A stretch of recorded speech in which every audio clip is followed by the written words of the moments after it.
Chapter 5, Part 1. Sons of God, Daughters of Men. The craving of demons for a body, evident in the Gospels, offers at least some parallel to this hunger for sexual experience. Derek Kidner. In 1947, an Arab boy tending his sheep accidentally discovered an ancient cave near the Dead Sea. In it were found a priceless collection of ancient scrolls, which soon became known as the Dead Sea Scrolls or the Qumran text. Among these writings was one known as the Genesis Apocryphon. At first it was thought to be the long-lost book of Lamech. Although the scroll consisted of a speech by Lamech, and if you don't know who Lamech is, that's Noah's daddy, if I'm not mistaken, yes, and a story about some of the patriarchs from Enoch to Abraham. It was not that book. According to the Bible, Lamech was the son of Methuselah and the father of Noah. He was the ninth of the 10 patriarchs of the antediluvian world. Pre-flood world. It is significant, however, that the Genesis Apocryphon mentions the Nephilim and makes reference to the sons of God and the daughters of men introduced in Genesis 6. The Apocryphon also elaborates considerably on the succinct statements found in the Bible and provides valuable insights into the way these ancient stories were interpreted by the ancient Jews. The copy of the Genesis Apocryphon discovered at Qumran dates back to the 2nd century BC, but it was obviously based on much older sources. When discovered in 1947, it had been much mutilated by the ravages of time and humidity. The sheets had become so badly stuck together that years passed before the text was deciphered and made known. When scholars finally made public its content, the document confirmed that the celestial beings from the skies had landed on planet Earth. More than that, it told how these beings had mated with Earth women and had begat giants. Is this story myth or history, fable or fact? Specialized research has revealed that many ancient legends have a basis in fact. But to answer the question, let us consult the most authoritative document known to man, the Bible. In Genesis 6:1-4, the sons of God are captivated by the beauty of the daughters of men. They subsequently marry them and produce an offspring of giants known as the Nephilim. Genesis goes on to say that these Nephilim were mighty men and men of renown. Sons of God? Daughters of men? What sort of beings were these? Were they human, or did they belong to an alien species from outer space? Identifying the sons of God. There is no problem in identifying the daughters of men, for this is a familiar method of designating women in the Bible.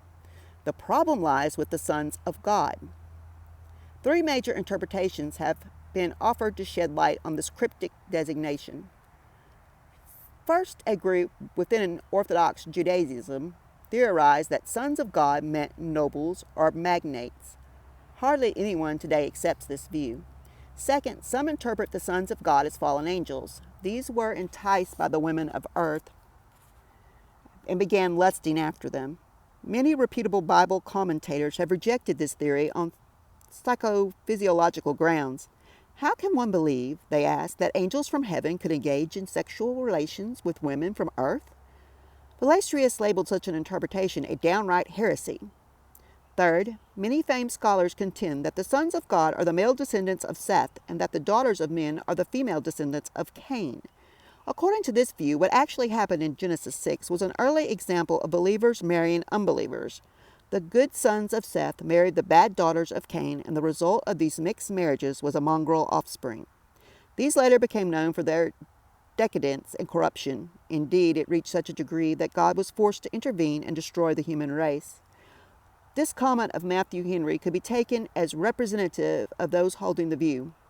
The sons of Seth, that is, the professors of religion, married the daughters of men, that is, those who were profane and strangers to God and godliness. The posterity of Seth did not keep by themselves as they ought to have done. They intermingled themselves with the excommunicated race of Cain. However, in spite of the excellent pedigree of the proponents of this theory, their argument is not convincing. Their interpretation is pure eisegesis. They are guilty of reading into the text what obviously is not there. False exegesis. Their interpretation fails on the other grounds as well. At no one time, before the flood or after, has God destroyed or threatened to destroy the human race for the sin of mixed marriages. It is impossible to reconcile the extreme punishment with the mere verbal strictures found elsewhere in the Bible for the same practice. If God is going to be consistent, he should have destroyed the human race many times over. The contrast made in Genesis 6:2 is not between the descendants of Seth and the descendants of Cain, but rather between the sons of God and the daughters of men. If by sons of God is meant sons of Seth, then only the sons of Seth engaged in mixed marriages and not the daughters, and only the daughters of Cain were involved, and not the sons.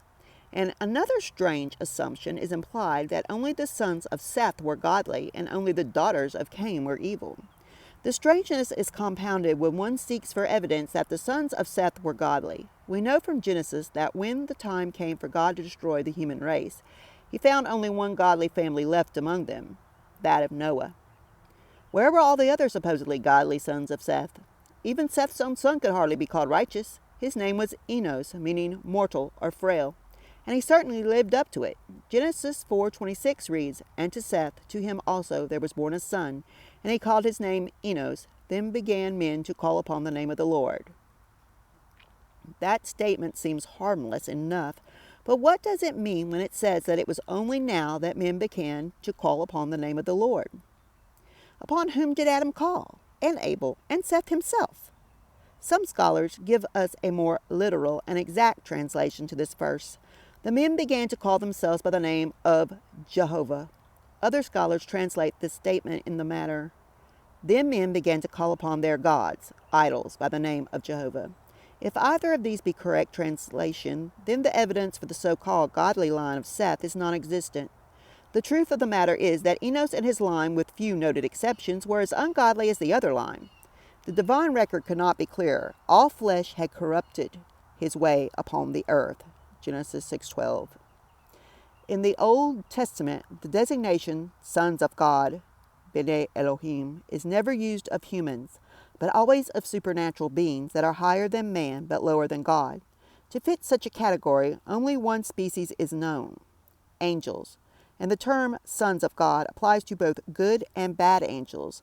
These are the beings of whom Augustine wrote, "Like the gods, they have corporal immortality and passions like human beings." The designation sons of God is used 4 other times in the Old Testament, each time referring to angels. One example is Daniel 3:25, where King Nebuchadnezzar looks into the fiery furnace and sees 4 men, and the form of the 4th is like the Son of God, Son of God. The translation is different and clear in our modern versions, like a son of the gods. Since Jesus had not yet become the only begotten Son of God, this son would have to be angelic. Another example is Job 38:7, which says, "The sons of God shouted for joy when God laid the foundations of the earth." Angels are the only entities that fit this designation, since man has not been created at that time.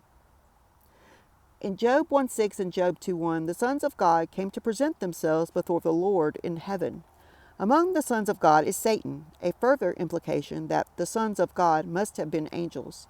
Since the designation, sons of God, is consistently used in the Old Testament for angels, it is logical to conclude that the term in Genesis 6:2 also refers to angels. Sons of God, 3 categories. In the New Testament, born-again believers in Christ are called the children of God or the sons of God. Luke 3:38, John 1:12, Romans 8:14, and John 3:1. Dr. Bullinger in the Companion Bible states, "It is only by the divine creation that any created being can be called a son of God. This explains why every born-again believer is a son of God. It explains also why Adam was a son of God. Adam was specifically created by God. In the likeness of God made he him." Genesis 5:1. Adam's descendants, however, were different. They were not made in God's likeness, but in Adam's. Adam begat a son in his own likeness after his image. Genesis 5:3.